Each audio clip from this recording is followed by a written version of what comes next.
In case you missed it, you're allowed to be hot, smart, and rich. So let's get into it.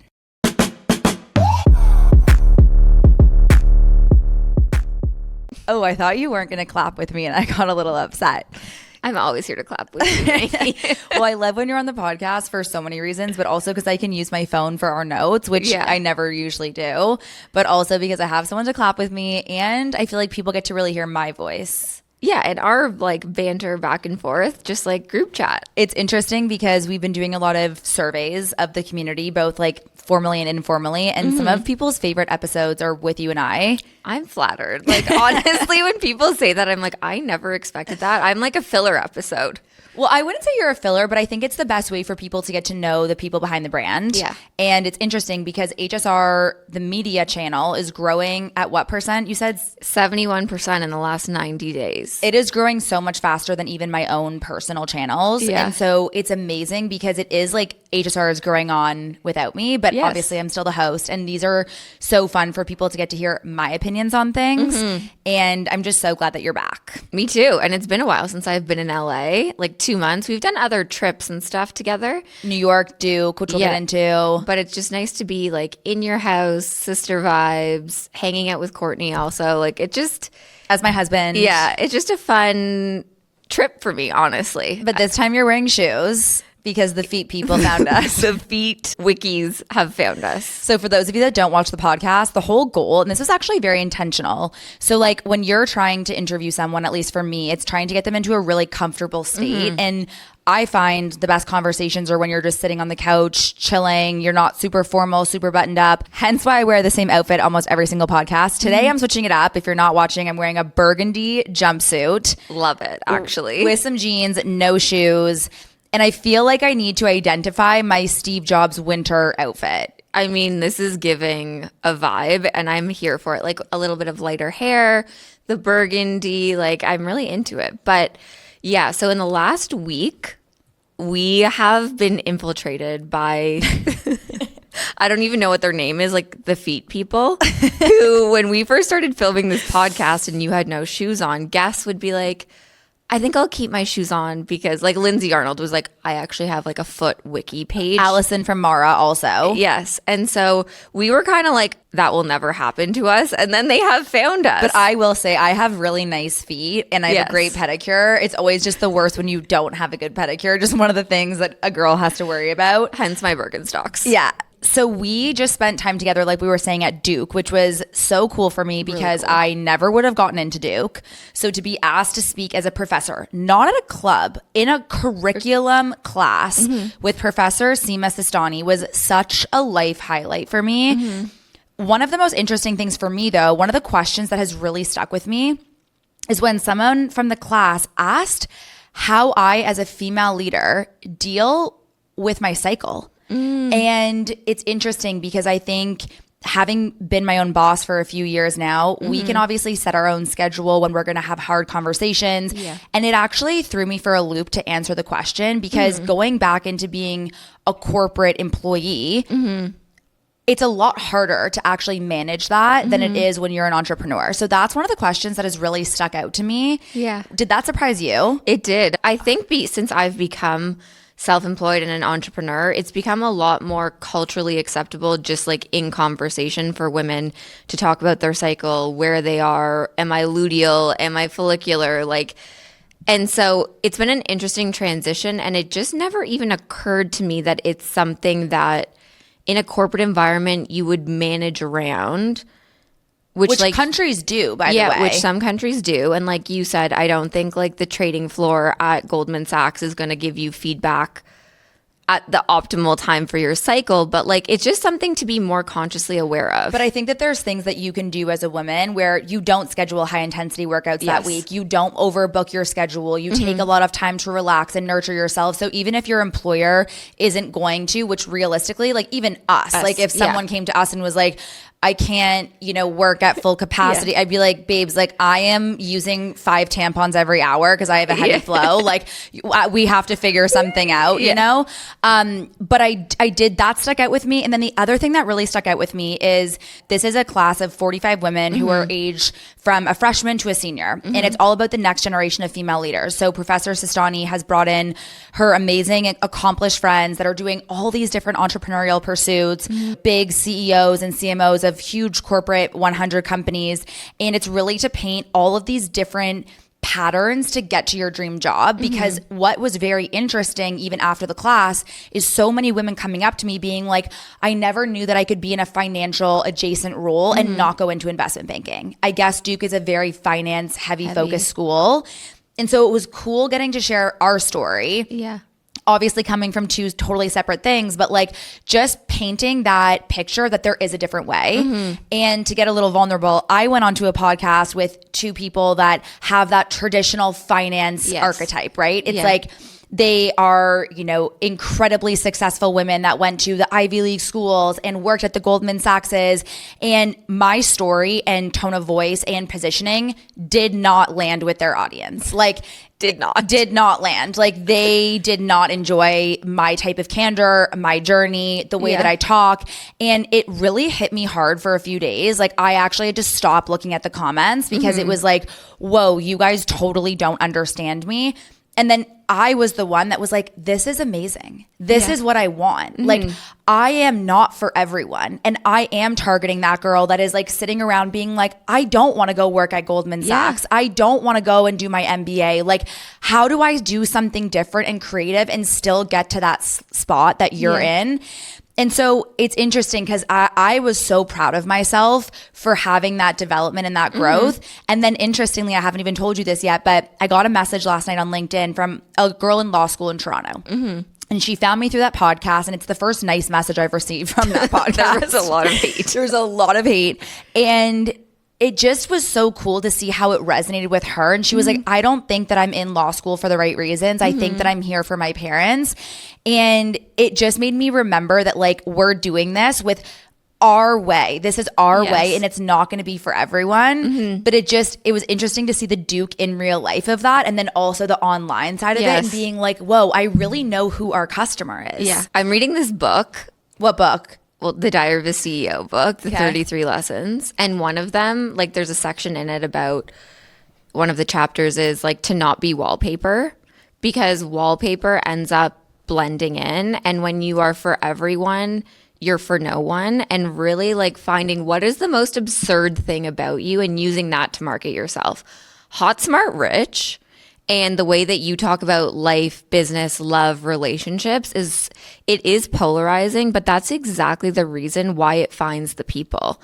And I think you and I both, you also said this in the class, grew up in an environment where, and it's so interesting because both of our parents are creative. Like our dad, who actually is like a Bay Street Seven Sisters partner. No one knows what Bay Street is listening to this podcast, but it's like Wall Street in Canada. Was a stage manager and a production manager for like live shows in university. And wanted to be a rock star. And still ended up getting put down the path of like corporate, go to law school. Same with you and which me. is what he did to us, which is interesting that he pushed us that way. Where it was like, I ended up at a Big Four accounting firm.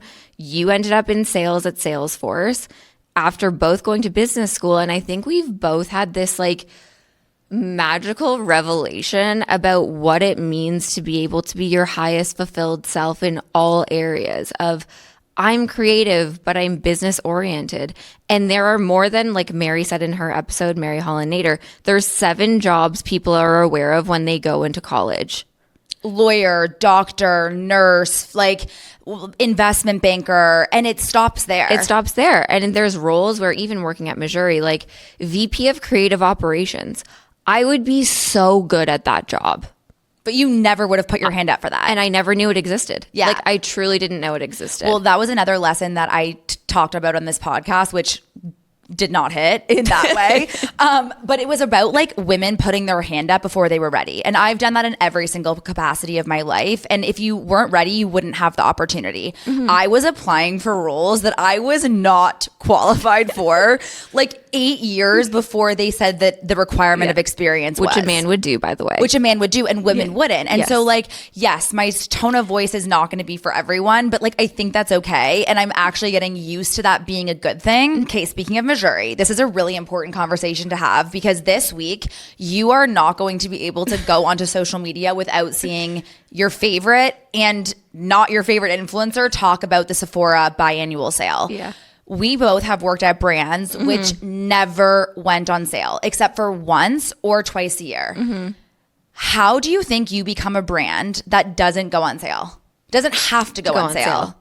Okay, doesn't have to go on sale. I think honestly it comes from like foundationally how you build your business, like unit economics, how you train your customer, and making that decision very early on. Are you the Row or are you whatever brand is going on sale? Like when there's a sample sale for the Row, there is a line wrapped around New York City because it never happens. Goes on sale, and it doesn't even go on sale online. You physically have to be there and almost be invited. So I think it's like very early brand development, commercialization, and brand strategy. So being in a business where we only went on sale once a year and it was for 7 days. Only 7 days. And I think it grew into being 7 days over time. But that brand was developed where like the unit economic structure of the way the business was built could support that. And it was positioned in a way where it was like accessible luxury and not something that you would expect to go on sale. What I learned in that business, and I remember it, we had to make a decision when COVID first started. Are we doing a sale just to like reinvigorate the brand, the customer base, to try and get cash flow into the business? And we just had our new CMO join. She had been at Casper previously. I love her. And Nikki, obsessed. Yeah. She's in LA this week, but she's an HSR girl. Yeah. She was like, you will get addicted to the drip. You will see the conversion. You will see the money coming in. And it's not that you need to keep doing it, but you get addicted to it because you see how it changes the performance of your business. But then in turn, it completely changes the entire perception of your brand. Well, it's also just around expectations. Everything in life is expectations. If your customer expects that you have a sale once a month or once every 2 months, like they aren't going to buy from you because they've been trained not to do that. Like the Gap, hello. Yeah, like whereas with Sephora, I have hacked the system because every single time I'm running out of products, yes, it might be like I'm waiting a month to buy something, but I genuinely need a refresh at the time that there's a sale. Yeah. But if I am shopping at Sephora when I know it's not a biannual sale, like I'm not asking for a discount. You know, you're not expecting that. And you're not going to not buy it because it's not on sale. Correct. Which I find, what's the one thing that you're getting at this sale that's like a high ticket item that you've been waiting for? I mean, I'm the same as you. Everything is depleted. Like my Charlotte Tilbury contour stick which I hate. I like it. I don't think it works. But I'm like bottom of the barrel, like squeezing stuff out of there. And then I do need another new setting powder because the Huda Beauty one that you got me is like also bottom of the barrel. Those are the things I need to refresh. Okay. Well, the Laura Mercier translucent loose setting powder is definitely my new fave. For me, I have been actually loving experimenting with a big barrel. Okay. So I actually want to get like the biggest barrel possible because what I want to do is like with keratin, you can't really do a big blowout. No. But you can fabricate it by curling your ends with a huge barrel. And my hairstylist did it my last appointment and I was like, that is something I need to fake the blowout look. And then by the way, I'm no longer doing keratin and I'm going to be doing Brazilian blowouts. Yeah, we talked about this in Duke. It's like there's no life to the hair There's anymore. no life to the hair and the Brazilian blowout helps calm the frizz down while still keeping the volume. Yeah. Okay, can I talk about a brand that I have to watch right now? Yes. This is a little shocking. So there's a brand from Canada called Drink Benny. It just launched into 2,000 Target stores today with Emma Leger. She's the face of their new Sugar Plum Fairy flavor. The craziest part about this story is that Array just launched into Target, which we just saw nationwide. They came on the podcast and told us that they were doing $100 million of revenue, okay? Benny, this beverage, last month posted that they just hit their first $1 million in revenue. $1 million month. No. Oh, annually? They just hit $1 million of revenue. Oh, wow. And they're launching into 2,000 Target doors. It's really interesting because obviously getting into retail is huge now, being an omni-channel brand. I was just on the phone with a very large executive at Ulta. And I asked them, I was like, what does it take to get on shelf? Because you don't just want to get on shelf, you want to sell through. And it's a little intimidating, right? When you haven't built the base up, people don't really know who you are. Like, how are you going to sell through 2,000 Target doors, right? And for them, I think every brand is stealing from the Sephora playbook, like the Targets included. It's like building the brand in retail and having that be like almost the only distribution point for these brands. Yeah, like there's exclusivity in that. There's exclusivity in that.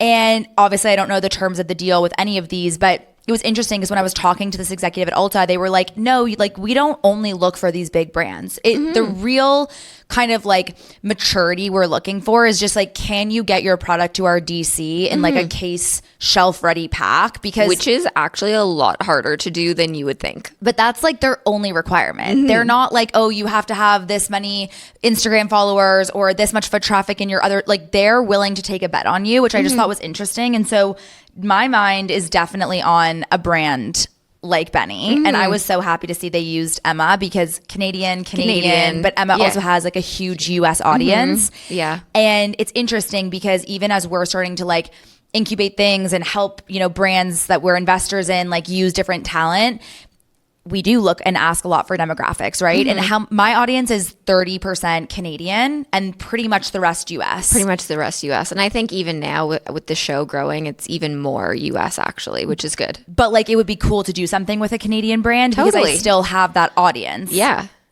Okay. We need to talk about Rhode. Oh, Rhode. I was reading their 8K on the plane on the way here yesterday. So this is such an amazing story. Hailey Bieber's haters are absolutely going to hate this, but you can't argue with numbers. No. And the coolest part about being acquired by e.l.f. is that they are a publicly traded brand. And we now get to see the entire P&L of Rhode's business. There are a few main takeaways that I think are worth calling out.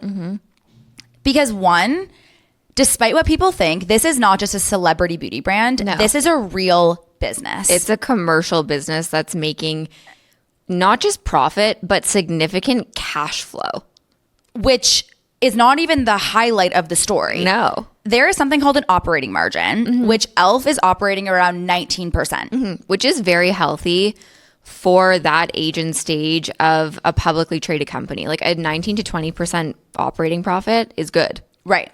And you mentioned obviously their incredible cash flow. They're doing around $200 million of revenue. So obviously that's incredible top line growth for e.l.f. to acquire. But the biggest headline of this story is that Rhode is operating at a 33% operating margin. Which is crazy. Hence, they are driving up the bottom line value of e.l.f. as a publicly traded company. So in my mind, already, this is an accretive acquisition. Like this is and when everyone was doubting Hailey, saying like, oh, they overpaid for this, it's like, no, they didn't. No, because it's immediately bringing up their bottom line and how they're going to get valued on the street. And the other huge headline to me was, okay, e.l.f. made a bet that the first $200 million of revenue was driven by Hailey and not having really any marketing budget attached to that.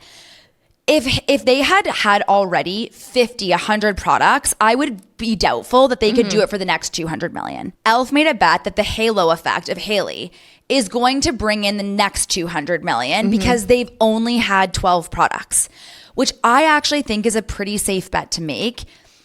They have a lot of room too, that like if they have to leverage some sort of marketing to reach the next 200 million of revenue, they have that flexibility. Yeah. They've earned that right because of how they started building this business. And I think looking at the P&L yesterday, like the operating profit and the marketing are clearly like the standout winners. And looking at it from a CFO perspective, there's room in a lot of other areas for them to improve. Like with their gross margin being around 60%, like it's good, but it could improve, which I know e.l.f. will be able to help with economies of scale, packaging, formulations, like all that kind of stuff. And then the one, I think like people have talked about this, their G&A line item is a little heavy. And I think... And what would that like account for? So that would be like their payroll, their office expenses, like everything. Would it be like travel, like PJs? Yes. Like, is Hailey taking PJs? Well, I don't think Rhode she's meetings? running the PJs through the Rhode P&L because the statements are also audited. So, like, someone is also attesting to them being correct. When things get audited, you actually look at the executives, the C-suite executives, what they put through on their expense reports. And if things are like, no, that shouldn't be there, they have to be removed. But wait, can we talk about the fact that there is actually a report that more C-suite executives at Fortune 100 companies are expensing PJs? Well, I mean, we don't know. Let's start doing the PJs. We need Hailey on the podcast to describe if, like, are your PJs in your G&A. But yeah, it would include things like travel. It includes like all the stuff that's not marketing and product in a business. It's sitting in G&A. That's the one thing that was a bit heavy that people have said were like, that can definitely be fine-tuned a little bit. But like, I was blown away, impressed. And I have seen the full Skims like raise deck and financials from when they were raising back in like 2021, 2022. And it's like synonymous with the power of Kim Kardashian and the marketing efficiency she was able to drive in that brand. Subscriptions aren't just about repeat orders. They're about building real, lasting relationships. And that's where Recharge comes in. They're the subscription platform powering the brands you know and love. Chamberlain Coffee, Blueland, Bird and Bee, and over 100 million subscribers worldwide. What we love? Recharge takes the headache out of retention with seamless subscription experiences, powerful analytics, and tools that help brands go beyond the moment to keep customers coming back.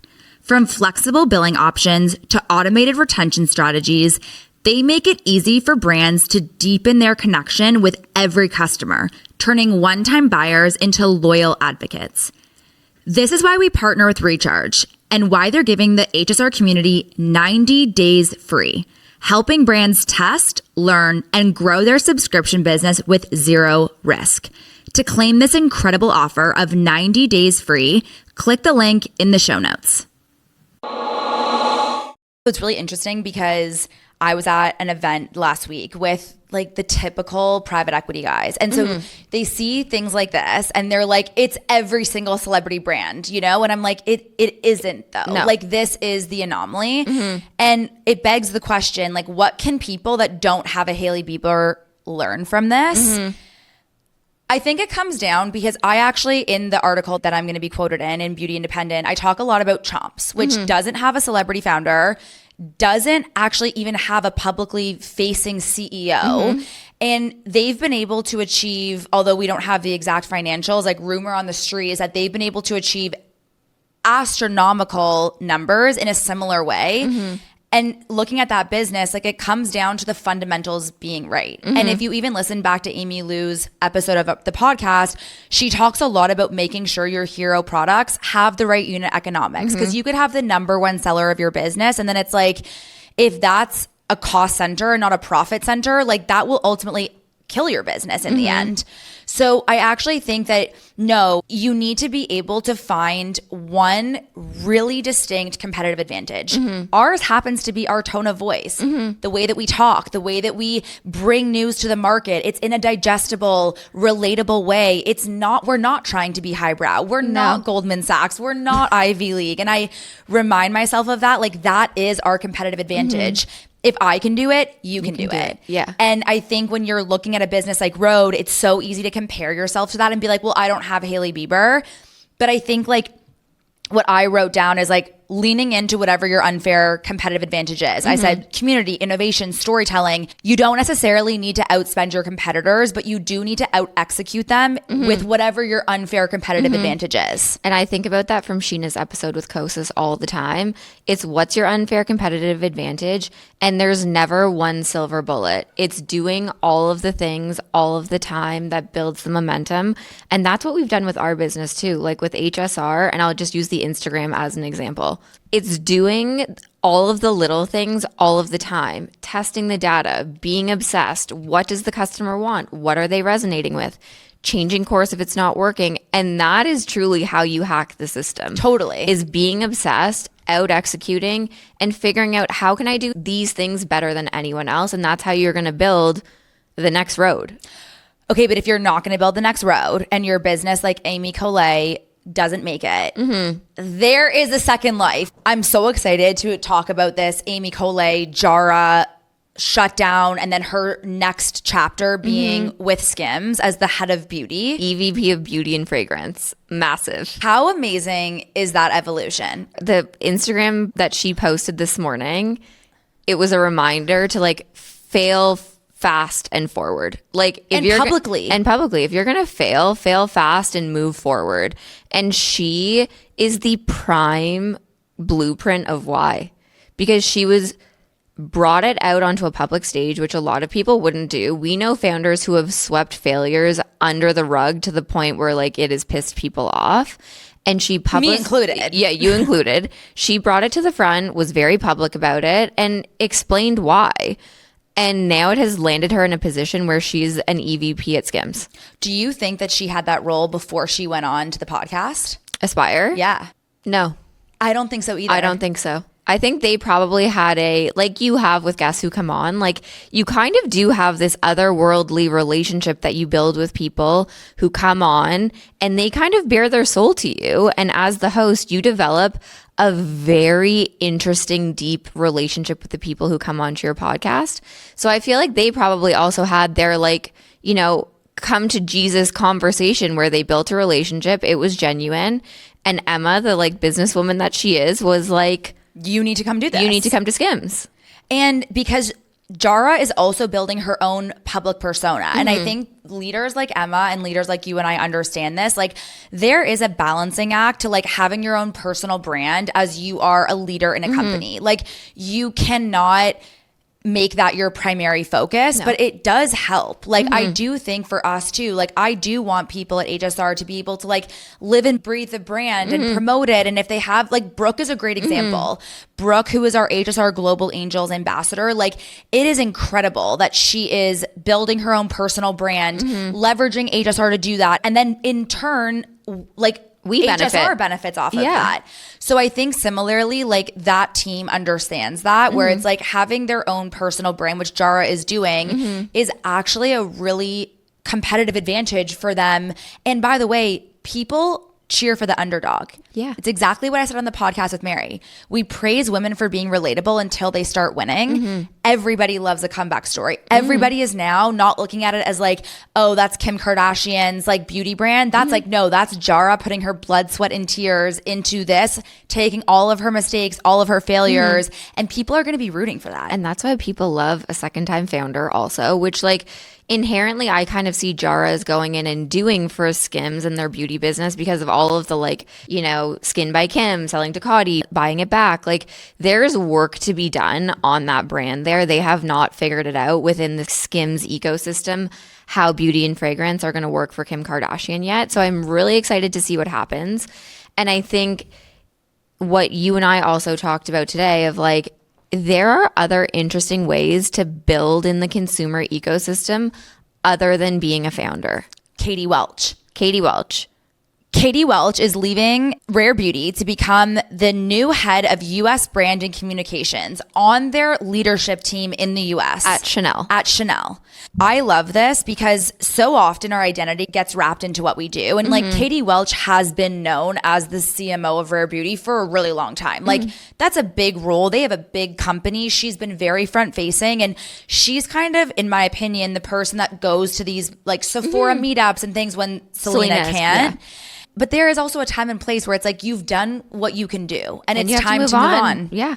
And so I think just seeing these two women that are not on, like they're not CEOs, but they are entrepreneurs. And I think that's another thing that the best companies do is they really empower the leaders to be entrepreneurs in residence.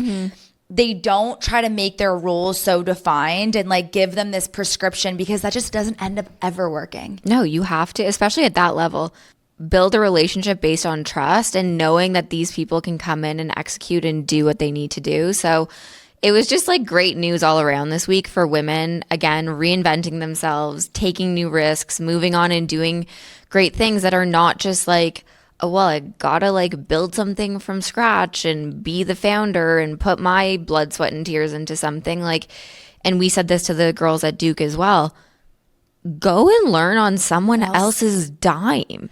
Like, I make fun of myself so much, but I'm like, babes, I spent and learned on an $18 million budget when I was reporting to a CMO of a company, and I was like sponsoring the opening Art Basel party, spending millions of dollars a year on out of home, like opening retail stores. And now I know exactly what not to do. And I never would have been able to do that if we had just been an entrepreneur out of school. But like, everyone glamorizes building a personal brand, having something when you're in your early 20s. And it's like, I actually don't believe that's how you build longevity. Look at Amy Liu. Even Jara, like, she was at L'Oreal for years.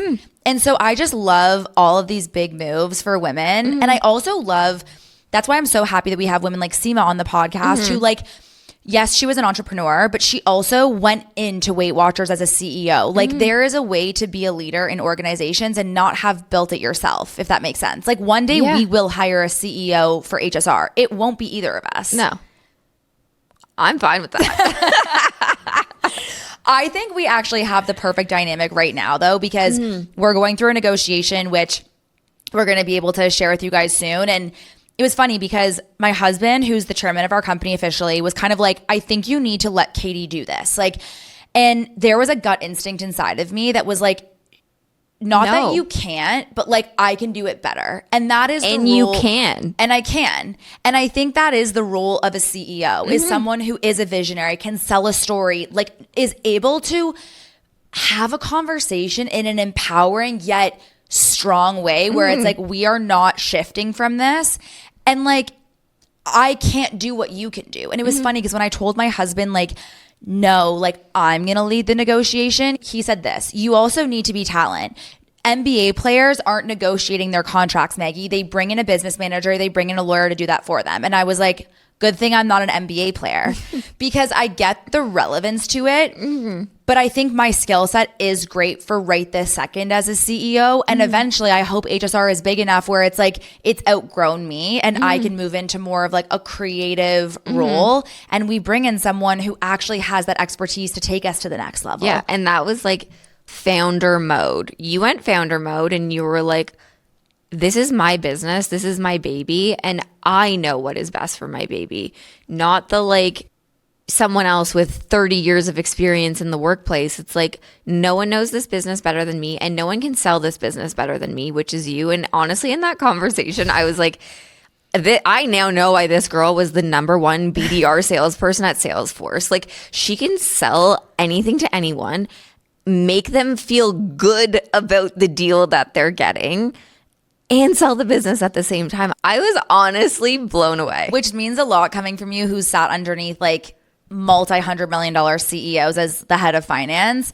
But it is true. And I think like for anyone that's listening, and it's been cool to, like we talk about getting feedback from the community. One of the things I've heard a lot about, because it's so far away from you and I now, we left college over a decade ago, right? I'm like, oh yeah, like over a decade ago. So I'll also forget those like soft skills and like what I would do again. And telling my 21-year-old self that just graduated college what I would do, I would go into sales, which is exactly what I did. I learned so many things that I never had to face before. Crazy rejection. I was hung up on all day, every day. I learned something called consultative sales, which is you are not selling features and functions. You are having a conversation with someone and figuring out what is important to them. How can you sell them something that they need? You're never going to be able to do that if you don't know who that person is or what they actually need in their job to do it well. And so I think for me, going back into that 22-year-old mindset, it wouldn't be starting my own company. It would be really going into sales and being rejected and getting front-facing client experience. And Courtney and I argue about this all the time in a fun way, but like, I wouldn't want my daughter especially, but children, to go into investment banking. It would actually be something I would deter them from because I think, yes, it's glamorized and don't get me wrong, like it does help to have Goldman Sachs investment banker on your resume. However, when you are at the bottom of the barrel and you are working until 2 a.m. every single night, every single weekend, you have no client-facing opportunities. No, let's none. be real. Like, I don't actually think it breeds the archetype of the person like a Courtney who did start there, I think he's the anomaly. Most people that do investment banking for the first 2 or 3 years that I know, they have good lives, good jobs, but they don't have exceptional. That's not the norm, is what I've seen. I wouldn't want my kids to go into investment banking. It's so funny because my father-in-law has always said to my husband, be in the revenue driving function where the action is. That is the only way you are going to grow in your career and understand how a business works and what makes it tick. The further you get away from revenue driving and the lifeblood of the business, this sounds like kind of bad, but the more irrelevant you become in the business and the less you learn about how things actually work. And that's like exactly to your point is sales, you're literally tapped into the lifeblood of the business. No sales, the business is done. Yes. Well, and it's so funny too, because you'll see this on the vlog that we're going to put out for Duke, but I had a conversation with one of the interns who's working with SEMA about why I would never suggest someone goes into a VC associate role once they graduate. It is the most thankless job at a venture capital fund. Like, you have no power. You usually don't have a vote at IC. You are doing all of the grunt work. And trust me, when a founder gets put onto the phone with a VC associate or analyst, like, they are annoyed because they're like, I now not only have to sell this to you and do all of the diligence that you want and put the data room together, but now I don't even have a decision maker on the phone. And like, I now need to kind of go around you to find someone who's going to champion this inside of the VC fund. And I actually don't think that startup founders respect VC associates that have never built something for themselves. I mean, absolutely not. And I've heard that from founders so many times. When someone comes to a founder and says, hey, I don't really like the way you're doing this, or should you think about doing this differently? Or like, let's only think about the next milestone. They're like, do you not understand what I have had to do to get to today? Or like, do you understand anything about actually operating a business and the repercussions of like the one thing you're asking me to change is a ripple effect in like every other aspect of the business. And it's funny because like even, you know, we don't always put in the biggest checks, but like we do offer value outside of that. And it's been really nice to get feedback from founders of like actually how we've helped their business from making introductions, which is really what VCs do, right? It's like they give you money, they make introductions. And so hopefully your seed investor introduces you to your Series A investor, who introduces you to your Series B investor.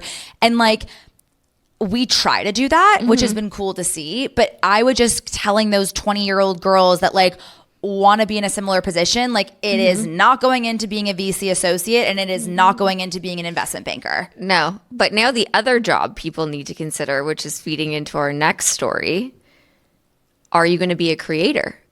And that's also what we talked about with some of these women is like the business of being yourself.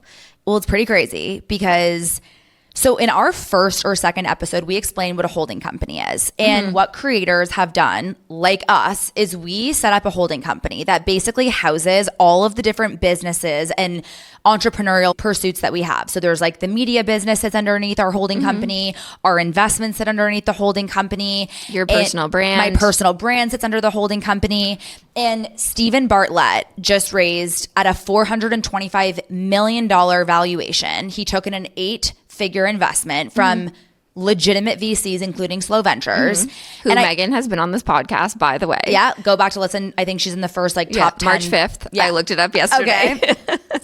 And she kind of explains what they're looking for in finding creators. And this rocked, I think, the financial world, the creator world, the brand world, because it's something we've talked about for years. And we've also been betting on this happening. But everyone is starting to wake up to the idea that like creators have distribution. And Mary talked about this in her episode, but like that is a competitive advantage, like Hailey Bieber, that is hard to replace.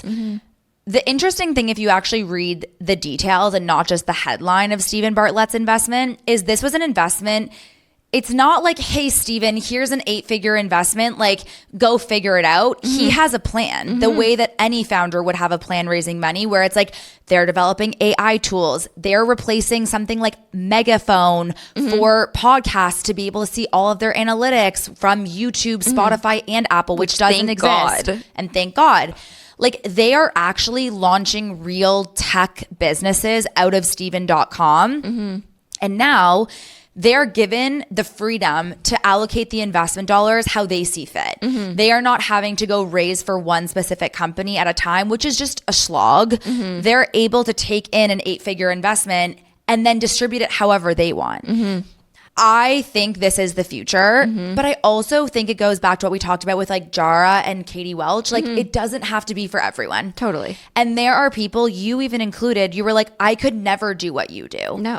And like, like sometimes I try just to see, can I keep up with her? Like, how could I do it? It just like never lands. And I think that is the fear when we talk about stuff like the Stephen Bartlett, like everyone's going to want to go and do that. Yeah. But like, it's the same thing as running a company. Like, do you have a differentiated point of view? If yes, yeah, try it. See what happens. Fuck around and find out. Fuck around and find out. And I think it's really understanding and knowing yourself, you know? And that's one of the things we also said to these girls. The Duke is like the through line of this whole episode. Yeah, Which is shout out to the Duke's Women's Leadership Lab because that was a life-changing experience for us too. Which we also, I had said this to the Project Posy girls, like our WhatsApp community where we've been incubating a business as part of our HSR Angel chat. You need to be so clear with yourself on who you are as a person. And figuring that out in your early 20s can be very difficult. Like, especially when you're working in investment banking. or anywhere. Or in college. Like, everyone needs to be so homogeneous, the same. Because if you're anything different, you're like not a target. You're a target. You're not cool. You're not part of the group. And so one of the lessons, and I think it's like whether you want to be the next Stephen Bartlett, whether you want to be the next Mr. Beast, whether you want to be the next Maggie Sellers, or you do want to be the investment banker, maybe I want to be the VP of creative operations.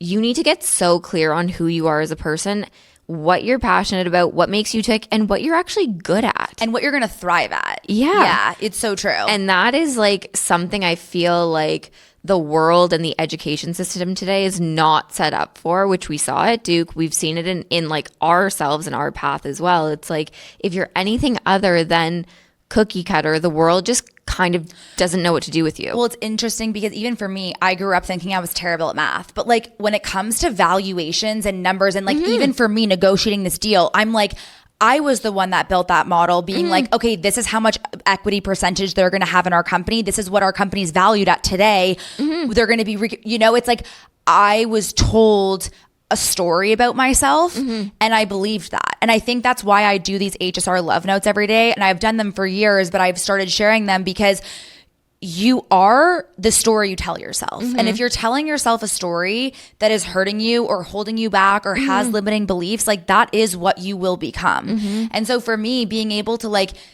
confidently say like, I am a great negotiator, I am great at business, I am great at numbers, has helped retrain my brain to be like, I actually am good at math. I'm just not good at fucking calculus. And that's okay. And that's okay. Like because useless. Only rocket scientists need it. And honestly, it was so funny when Mom was here 2 weeks ago and we were on a walk. She was like, I just in high school couldn't understand why I was doing calculus, so I just didn't do it and dropped out.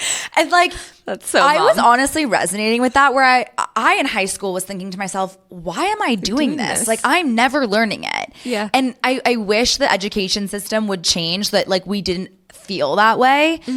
But start writing these HSR love notes down. Start telling yourself the stories that you want to hear, because that is really the life that you will have and will become. Yeah. And start figuring out who you are. And by the way, the other thing that it's really important to talk about as this is like, so often when you're starting a new project, you look at other people for inspo. And I think I was the first person to say this, but maybe not. But I was like, become your own mood board. And you were the person that helped me do this, because when I was thinking of starting new things, or especially with creative, the podcast cover this, you were the one that was like, go back and look at your past Instagram. Go back and look at your past bedroom, Pinterest. Like, what have you authentically been saving that you like? Versus putting on a cap and thinking like, what would that person like? Like, I must create my brand now. Like, how should I do it? And it's like going back into what you've authentically been attracted to and done is such an underrated thing to start with when you're starting anything new. And that's pretty much where you'll find all the answers for yourself. And hopefully it will look different, because every brand is starting to look the same. It is, yeah. Including people stealing Hot Smart Rich. I'm just kidding. I mean, there's a lot of red floating around. I will say that. But Yeah, I mean, I have loved this conversation. It's been so fun. Katie starts to try to wrap up like something to wrap formally. it up. No, I don't know. No, I'm genuinely, I'm just like, I'm so happy to be back in the chair with you. So everyone, we need a petition. We need an actual... 1 second. Let me finish, Katie. Okay. I'm the older sister. People always ask us that, and I'm like, I have older sister energy. But we need a petition for Katie to move to the States because basically what we have heard is that people's favorite episodes are with my sister, and she will only move if that is true. So everyone comment if this is one of your favorite episodes so that I can start to build a business case for my sister to uproot her family from Canada and move to Los Angeles. Yeah, we need your votes. Like Dancing with the Stars. You can text Katie 10 times to 12345. Okay, love you so much. Thank you for listening. Don't forget to rate, review, subscribe, send this to a friend. And as always, your comments mean so much. I love reading them. And hopefully this resonated. And we'll see you next week. Love you, HSR. Ooh, that was sexy.